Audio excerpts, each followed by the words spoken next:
Vous voir rassemblés de tous les pays d'Afrique ici, c'était un rêve. La jeunesse africaine qui peut se retrouver, se parler et parler des perspectives de l'avenir de notre continent. Je suis vraiment très content de vous voir et je peux vous dire que j'aime cette jeunesse-là qui a compris, qui se réveille et qui est en train de se réveiller. Notre mission est certes difficile, mais grâce à vous, la mission est en train de devenir de plus en plus facile. Il faut qu'on se parle pour se conscientiser, pour que chacun puisse éveiller les consciences de ceux-là qui sont en train de dormir toujours. Nous avons un défi et je pense que ce défi commence dans l'éducation d'abord. Beaucoup d'entre vous sont des leaders, des entrepreneurs, des leaders d'opinion dans leur pays. Il faut que vous arriviez à faire passer le message surtout aux plus petits et que nos systèmes éducatifs changent pour prendre en compte nos données réelles et éduquer les enfants pour de meilleurs citoyens de demain. Faites en sorte que des plus jeunes et aux anciens qui n'avaient pas compris, que les gens puissent comprendre le sens du combat que nous devons mener pour que l'Afrique puisse s'unir réellement. On nous a déculturés. Ils sont venus nous imposer une culture qui n'est pas nôtre. Et je pense qu'aujourd'hui, dans tous les horizons en Afrique, nous sommes en train de revenir à nos sources petit à petit. La culture en Afrique, c'est la paix, c'est la tolérance. C'est en Afrique qu'on parle d'arbre à palabre, où les gens se retrouvent pour se parler et communiquer. Et ils ont introduit les guerres en Afrique pour que nous ne puissions plus jamais nous asseoir, discuter, parler, réfléchir pour les perspectives de l'avenir. Mais aujourd'hui, voilà que cette journée, toute la jeunesse africaine se retrouve à Ouagadougou.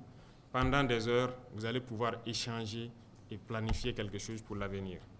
À partir de cet instant, chacun d'entre vous est un ambassadeur pour faire passer le message de la révolution, pour que la jeunesse se mette au travail, s'unisse et prennent leur destin en main. Il n'y a pas de problème sans solution tant que l'on peut s'asseoir et parler. Mais il y en a aussi des situations où nous sommes obligés de combattre pour ramener la dignité et l'intégrité. C'est ce combat que mènent aujourd'hui les Sahéliens contre le terrorisme international qui nous est imposé. Nous vous remercions tous pour le soutien constant envers nos pays dans cette lutte-là. Vous avez parlé des inégalités qui grandissent en Afrique entre les riches et les pauvres. Je suis parfaitement d'accord et nous combattons ça aussi. Les plus riches deviennent plus riches et les pauvres deviennent plus pauvres. C'est inacceptable. Parce que c'est un système qui a été créé dans la plupart de nos États pour que les plus riches soient ceux-là qui portent les dirigeants en faveur donc de ces impérialistes-là. Et les pauvres restent toujours pauvres. Et c'est ce que j'ai appelé la politique hitlérienne. Nous devons tous nous unir pour que ces inégalités cessent. Parce que dans cette union, il ne faudrait pas que l'intérêt personnel prime. Il faudrait voir d'abord l'intérêt collectif. Et c'est possible. Ici, au Burkina, nous sommes confrontés justement à beaucoup de problèmes dans ce combat, mais nous allons le mener. Les plus riches qui ont assez de milliards, d'abord, la plupart du temps, ont leur fortune dans les banques impérialistes, mais n'ont aucun souci pour aider les plus pauvres. Nous avons lancé le fonds de soutien patriotique où le plus pauvre des Burkinabés contribue. Nous aurions aimé voir nos milliardaires venir contribuer à hauteur de milliards pour sauver notre pays. Mais ce n'est pas ce qui se passe. Et lorsque nous ne nous lançons pas dans la même logique de les donner tous les marchés de l'État, ils nous combattent. L'année dernière, quand j'ai échangé avec vous, je disais que j'avais vu des banquiers pour pouvoir mettre un mécanisme en place avec l'État pour financer les jeunes. Mais jusqu'à aujourd'hui, je n'ai rien vu. Nous avons été obligés à un moment donné de mettre en place très rapidement une banque du trésor et pour trouver les mécanismes pour soutenir les jeunes dans leurs entreprises. Ce n'est pas de la concurrence avec le privé, mais il faut qu'on arrive à combattre les inégalités. Tant que les inégalités ne sont pas combattues, l'injustice règne, la pauvreté règne et l'insécurité va régner. Pourquoi est-ce que vous devez communiquer? Parce que c'est eux qui détiennent le pouvoir de l'argent. Ils vont toujours chercher à manipuler des jeunes pour que nous disparaissons.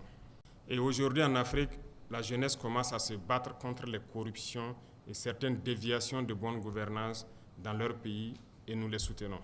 Il faut que vous nous ameniez, nous dirigeants, à faire l'impossible pour vous. Et nous serons obligés de trouver les solutions nécessaires, sinon nous allons vous dire que nous sommes limités à tel endroit et j'espère qu'on pourra se comprendre. Donc, nous avons une mission commune.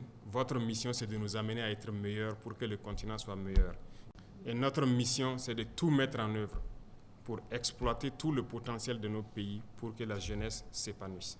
Je vous invite donc à maintenir la réflexion sur ces sujets, à faire les bonnes propositions pour que nous puissions ensemble sauver notre continent, l'Afrique.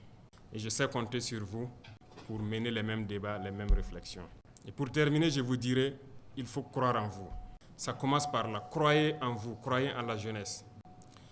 La pauvreté, c'est ce qu'on nous a fait comprendre, mais la réalité est que nous sommes riches.